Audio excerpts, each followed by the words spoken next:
Israel says Gaza ceasefire will end if Hamas does not free hostages by Saturday.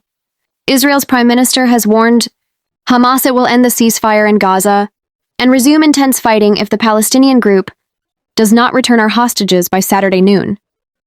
Benjamin Netanyahu said he had ordered Israeli forces to amass inside and around Gaza in response to Hamas's announcement that it was postponing freeing more hostages until further notice.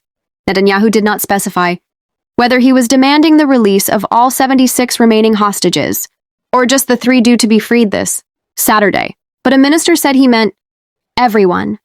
Hamas has accused Israel of violating the 3-week-old ceasefire deal, including by blocking vital humanitarian aid, a claim Israel has denied. Following Netanyahu's statement, the Palestinian militant group said it was committed to the Gaza ceasefire deal, but said Israel had failed to abide by its commitments.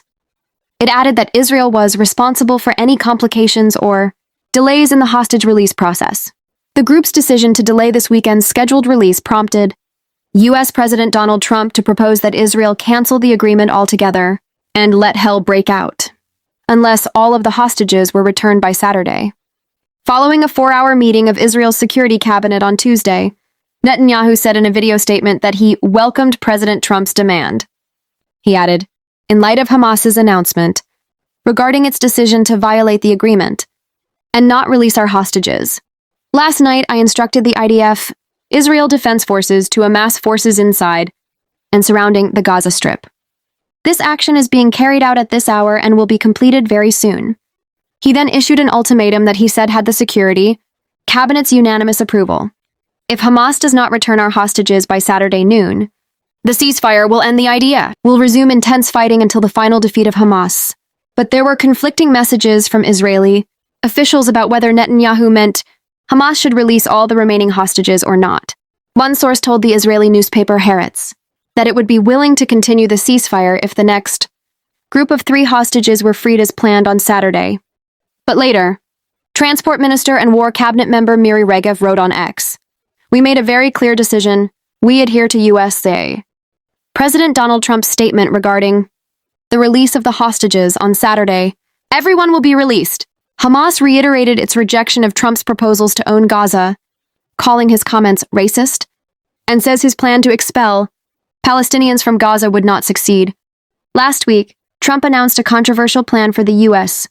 to take over post-war Gaza and permanently relocate the Palestinians living there so that it could be rebuilt and turned into the Riviera of the Middle East. Netanyahu praised the president's revolutionary vision. The Palestinian Authority, Hamas, and Arab states categorically rejected the proposal, while the UN warned that any forced displacement would be tantamount to ethnic cleansing.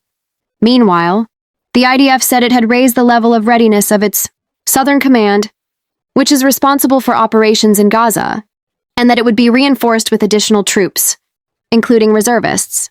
Earlier on Tuesday, Hamas insisted that the door was open for U.S., Qatari, and Egyptian mediators to intervene and get the ceasefire deal back on track. "We don't wish that this deal will fall apart," a senior Hamas official Bassem Naim told the BBC. "We are doing the maximum to avoid any obstacles, any challenges, and therefore we are ready to hand over prisoners next Saturday if the situation is rectified through the mediators." He accused Israel of continuous violations of the ceasefire deal, including delaying the return of displaced Palestinians to areas in northern Gaza by between 48 and 72 hours and obstructing deliveries of supplies. The first phase of the ceasefire deal is supposed to last 6 weeks and see a total of 33 Israeli hostages exchanged for about 1,700 Palestinian prisoners and detainees from Gaza. So far, 16 living hostages have been freed since the ceasefire took effect on 19 January. Hamas has also handed over 5 Thai hostages outside of the terms of the deal.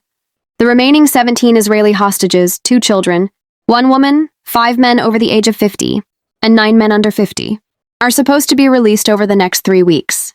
Both sides have said 8 of those hostages are dead, but only 1 has been named.